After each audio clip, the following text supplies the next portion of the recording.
So good morning, everybody. Thank you for getting here up so early. And in my talk, I will focus on the role of the human hippocampus in the ECT studies, and especially look at whether it's important for the clinical outcome in ECT trials. And in my talk, I will make use of data from the GEMRIC consortium, the Global ECT MRI Research Collaboration. So, Peter already nicely introduced ECT. ECT is the most effective treatment in major depressive disorder with high and fast response rates, up as high as 90% in treatment-naive patients and 50 to 70% response in treatment-resistant patients. And typically there are few methods of applying the current in ECT. Bilateral ECT applies the current at both sides of the head.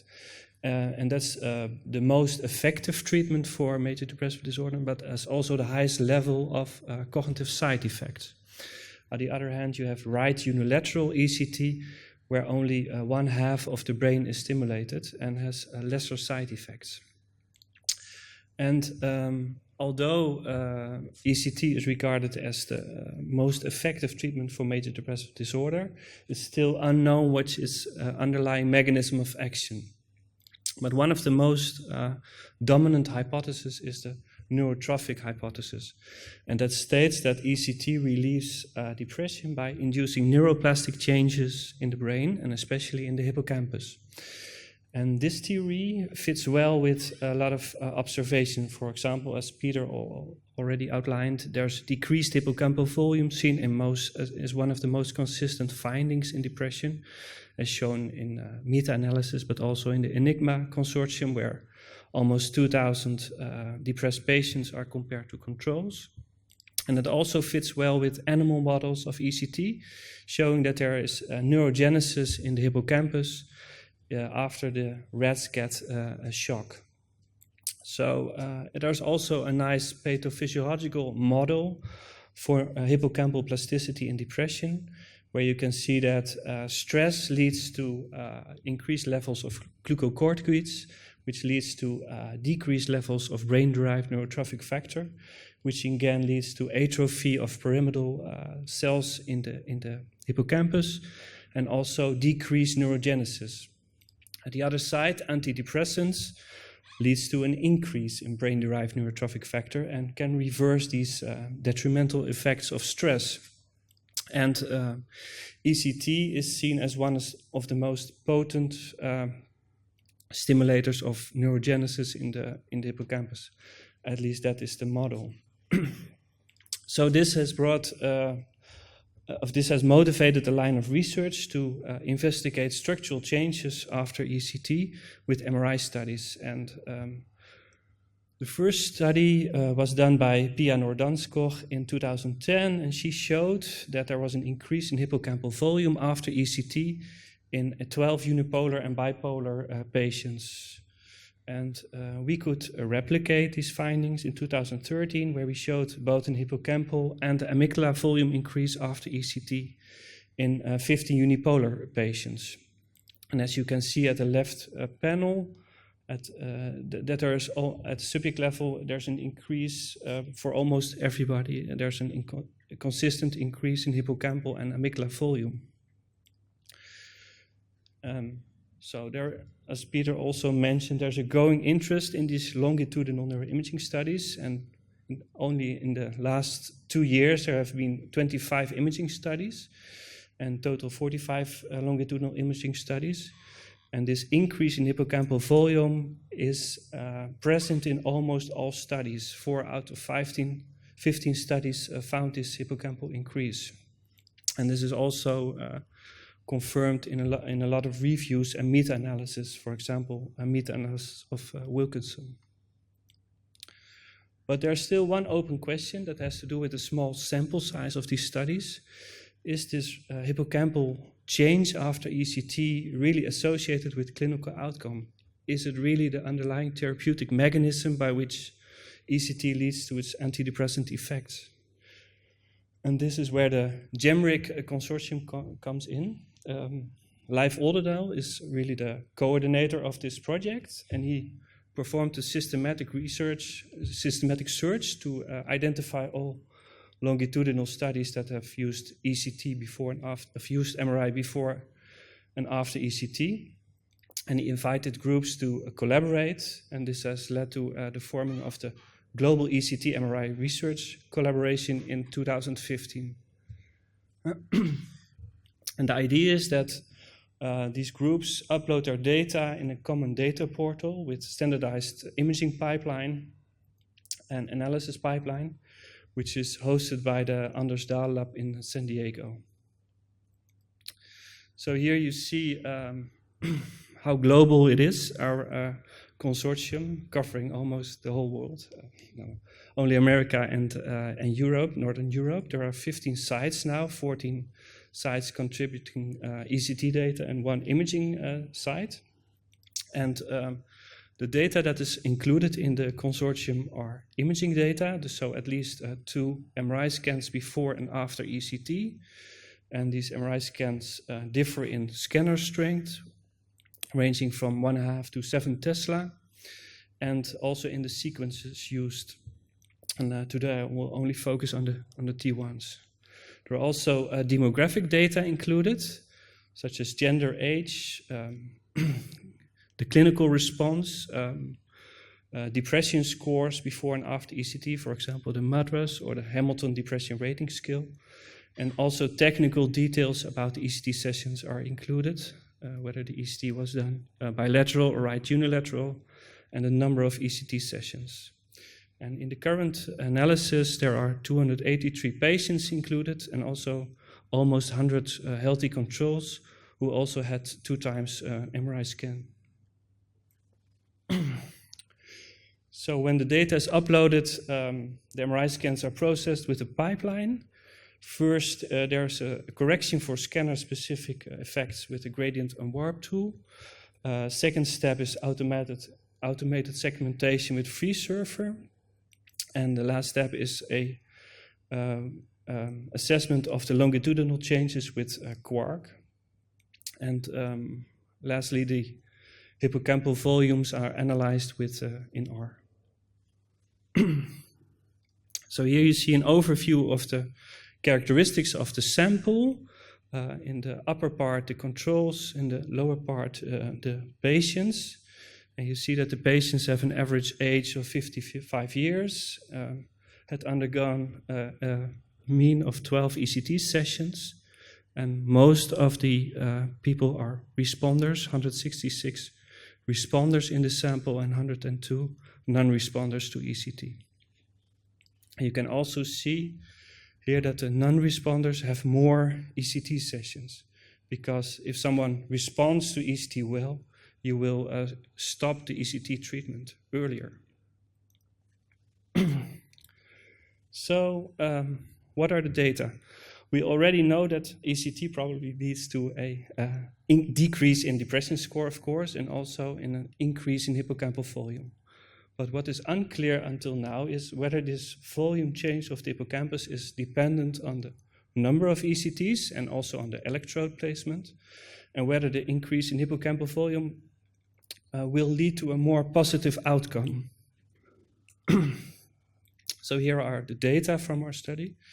Here you see the effect of ECT on depression score, and you see nicely that there's a higher MADRS score at the beginning than at the end of the ECT, and this is highly significant, of course. So what is the effect of ECT on hippocampal volume? There's also as expected, a large increase in volume of the right hippocampus, almost 3%, whereas this effect is not apparent in the control group. I show data from the right hippocampus, but the same holds for the left hippocampus. So what is the effect of the number of ECTs on hippocampal volume? And here you see a linear increase with the number of ECT sessions and the volume change of the hippocampus. So the more ECT sessions you get, the larger the increase in hippocampal volume. And this was corrected for age and sex, and also for the different sites. But the most important question is this increased hippocampal volume also important for a positive outcome to ECT? And we looked at that by looking at the relation between volume change of the hippocampus and the change in the MADRS score. And here we see that this relationship is more negative than positive. So the higher, the more the volume of the hippocampus changes, the lesser is the change in MADRS score. So people with more increase in hippocampal volume have typically a lesser decrease in MADRS score, get lesser benefit from the ECT. And although you see a negative relationship, this was not significant anymore when we controlled for the number of ECT sessions. And here you see another analysis looking at the difference in hippocampal volume between non-responders and responders. And here you see that there's an even higher increase in hippocampal volume in the non-responders compared to the responders to ECT. This effect again was not significant anymore when you correct for the number of ECT sessions. And here you see that the change in MADRS score, so the level of benefit from ECT was negative related to the number of ECT, which is also logical from a clinical point of view that you stop ECT when you have a good response. But this is important because it drives the effect on the hippocampal volume. So the last thing that we looked at was whether there were differences in the volume change between bilateral and right unilateral ECT. So we only looked at people who had either bilateral or right unilateral. And here we found that there was a difference in left hippocampal volume change between bilateral and right unilateral ECT, whereas this is not different in the right hippocampus. So here you see the same phenomenon again. At the left you see the relation between number of ECT sessions and volume change in the right hippocampus, and you see that the regression lines for the bilateral and right unilateral ECT are the same. Whereas for the left hippocampus, there's a different slope of these regression lines for bilateral and right unilateral ECT, where right unilateral ECT leads to lesser increase in hippocampal volume. So meaning that there's a direct effect of the distance from the stimulation site. So what can we conclude from this first analysis from the GEMRIC data? So ECT leads to an increase in hippocampal volume, and there are effects of electrode placement and the number of ECT sessions. So the more ECT sessions you have, the larger the increase in hippocampal volume, and it also matters at which site you stimulate. But we also found that this increase in hippocampal volume is not related to a more positive outcome. So there's no direct support for the specific hippocampal neuroplasticity hypothesis. And hippocampal volume increase is not a good biomarker for response to ECT. So with this, I want to conclude. And here you see the project group and the collaborators, with Leif Oldedal, who is the coordinator of this project. And he also asked me to show this slide because we're still searching for different groups with MRI data on ECT patients. We would like to increase the sample to 2,000 subjects. So if you're interested, contact us at these email addresses. So thank you for your attention. Okay, thank you, Philip. Are there any questions?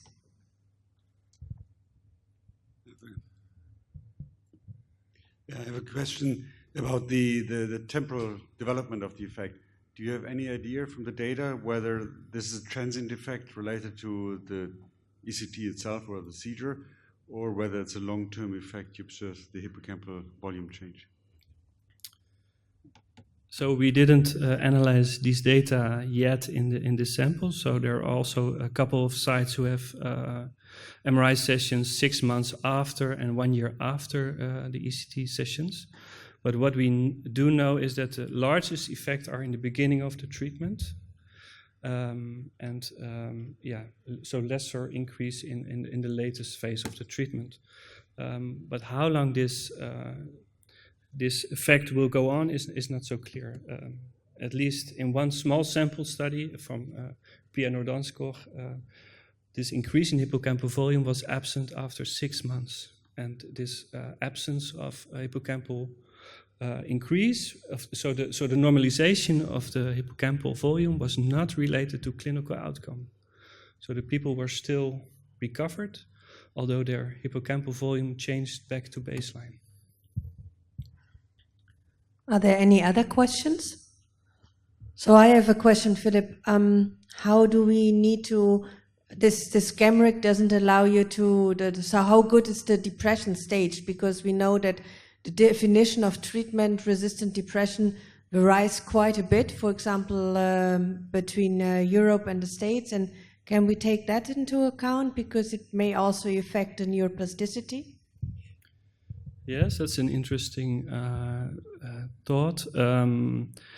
In this analysis, we corrected for baseline hippocampal volume, but I think it would be interesting to look at the effects of the baseline hippocampal volume on the outcome of ECT, and you could relate this volume to the stage of treatment resistance, I think, with skills that can measure that. Okay, thank you.